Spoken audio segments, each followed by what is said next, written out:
Hello friends, நூடுல்ஸ்னால் பொதுவாக குழந்தைங்களுக்கு ரொம்ப பிடிக்கும். அதை எப்படி வீட்டிலே ஹெல்த்தியாக நம்ம ரெடி பண்ணி தரணும் தான் இந்த வீடியோவில் பார்க்க போகிறோம். அதுக்கு வந்து நான் கோதுமை மாவு எடுத்துக்கிறேன். கோதுமை மாவு எடுத்துகிட்டு நம்ம சப்பாத்திக்கு மாவு பிசைவோம்ல, அந்த பதத்தில் வந்து நான் பிசைஞ்சு வச்சுக்கிறேன்.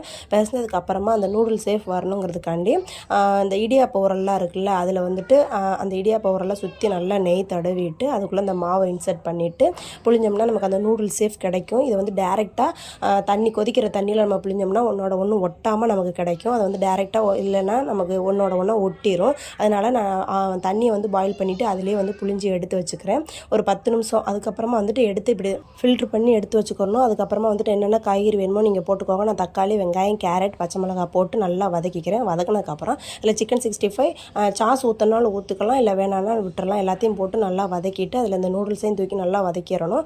போட்டு வதக்கினதுக்கப்புறம் ரொம்ப டேஸ்ட்டான நூடுல்ஸ் வந்து ரெடி ஆயிரும். இதை நீங்கள் ட்ரை பண்ணி பார்த்துட்டு இதோட டேஸ்ட் எப்போ இருக்குன்னு சொல்லிட்டு கமெண்ட் பண்ணுங்கள். பிடிச்சிருந்தா லைக் பண்ணுங்கள். தேங்க்யூ.